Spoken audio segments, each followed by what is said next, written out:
ছদ্মবেশ দাড়ি কেটে ফেলতে হলো। তাহলে যেই লোকটা দাড়ি কেটে ফেলেছে একটু হিসাব মিলিয়ে দেখেন, তিনি কিন্তু মোটেও দরবেশ না, ধরেছে। দীর্ঘদিন তিনি বেশ ধারণ করেছে, কিন্তু সব শেষে তার চরিত্র মানুষের কাছে প্রকাশিত হয়ে গেছে। এই লোকটা এতটাই বেয়াদব ছিল, স্পষ্ট বক্তব্যের মধ্যে বলছিল যে কোরআনের মধ্যেও কিছু সমস্যা আছে।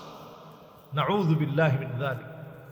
এই লোকটা বলছিল যে কোরআনের ভিতরেও কিছু সমস্যা আছে। যেই লোক দুদিন আগেও আইন নিয়ে নাড়াচাড়া, তার পক্ষে দাঁড়ানোর মতো একটা উকিল রিমান্ডে 10 দিন রিমান্ড চেয়েছে, 10 দিনই মঞ্জুর হয়ে গেছে, তার পক্ষে কথা বলার আল্লাহ তাআলা বুঝিয়ে দিন। জালেমের জুলুম বেশি দিন চলে না। ইয়াকুম ওয়ায-যুলম ফাইন্না যুলমা যুলুমাতুন ইয়াউমাল কিয়ামা। দুনিয়ার জীবনেই জালেমদের জন্য অন্ধকার অপেক্ষা। জালেমদেরকে দুনিয়ার জীবনই আল্লাহ তাআলা অন্ধকারের ভিতর এতটা অনিশ্চিত হয় ওই অন্ধকারের পথ, এতটা দরজা বন্ধ হয় ওই অন্ধকারের পথ, কখনো কখনো পালানোর মতো কোনো জায়গা পাওয়া যায়। নৌকায় উঠে পালানো, নিজের প্রাইভেট বিমান থাকা সত্ত্বেও যাওয়ার মতো কোনো অবস্থা। তখন চিন্তা করে পোশাক সব বাদ দিয়ে লুঙ্গি পরে পালানো যায় কিনা, সেই পথটাও আল্লাহ তাআলা এগুলো থেকে আমাদের জন্য নিদর্শন। ছদ্মবেশ নেওয়ার জন্য দাড়ি কেটে ফেলা যাবে কিনা, এরপরেও শেষ রক্ষা হলো না।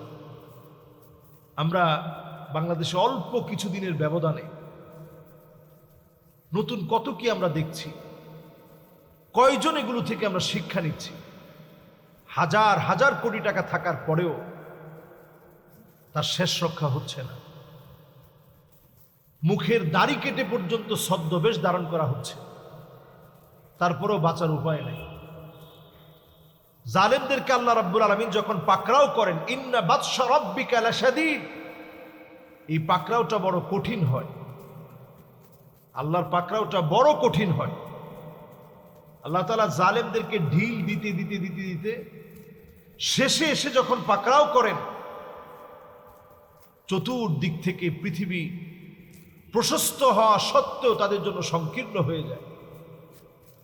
চিন্তা করেন, এরকম বেশ ধরার মধ্য দিয়ে আপনারা তাদেরকে দরবেশ মনে করবেন না। এরকম বেশ যারা ধরে, এরা হঠাৎ করে ধরে বেশ, এরা দরবেশ। এরকম কেউ যদি দাড়ি কেটে ফেলে, চেঁচে ফেলে, দাড়ি চাষা এটা সম্পূর্ণরূপে হারাম। দাড়ি একেবারে ক্লিন শেভ করে ফেলা এটা হারাম। দাড়ি রাখা এটা সমস্ত ফুকাহায়ে কেরামের কাছে ওয়াজিব। নবীজি সাল্লাল্লাহু আলাইহি ওয়াসাল্লাম হাদিসের মধ্যে বলেছেন, জুজ্জুশ শাওয়ারিব, মোজগুলোকে তোমরা কাটো, ওয়ারখুল লুহা, দাড়িগুলা নিচের দিকে ছেড়ে দাও। খালিফুল মাজুস, অমুসলিম, অগ্নি পূজারী, ইহুদি, নাসারা, খ্রিস্টান, শিখ, কারো মতো করে কারো স্টাইলে দাঁড়িয়ে রাখা যাবে। এখন দেখা যায় অনেকেই তামিল মুভির বিভিন্ন নায়কের স্টাইলে দাঁড়িয়ে রাখে।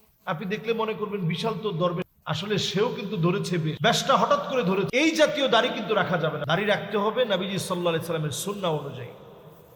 যে ব্যক্তি সম্পর্কে বলছি, আপনারা তাদের জুলমের শিকার হতে হতে এখন তারা যখন বিচারের আওতায় আসছে, একটু তাকায় দেখেন, দেখেছেন দুনিয়ার জীবনে এই সমস্ত বিষয় থেকে নিদর্শন গ্রহণ করো। ফেরাউনকে আল্লাহ তাআলা শুটকি বানিয়ে আজ অবধি আমাদের চোখের সামনে রেখে দিয়ে আল্লাহ তাআলা নিদর্শন হিসেবে বোঝাচ্ছে, ওইটা যেমন নিদর্শন, এখান থেকেও নিদর্শন গ্রহণ করো। কোনো অবস্থাতেই আপনি নিজের দাড়িগুলো কেটে ফেলতে পারেন না।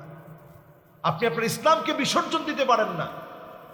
নিজের নেতা, দল, রাষ্ট্র, এগুলোর চাইতে ইসলাম আমার কাছে কোটি কোটি গুণ বড় হতে হবে। এই মানুষগুলো যুগ যুগ ধরে ধোঁকা দিয়ে গিয়েছে। এখনকার সময় এক এক করে সব আমাদের কাছে প্রমাণিত হচ্ছে। আল্লাহ রাব্বুল আলামিন আমাদেরকে হেফাজত করুক, বোঝার তো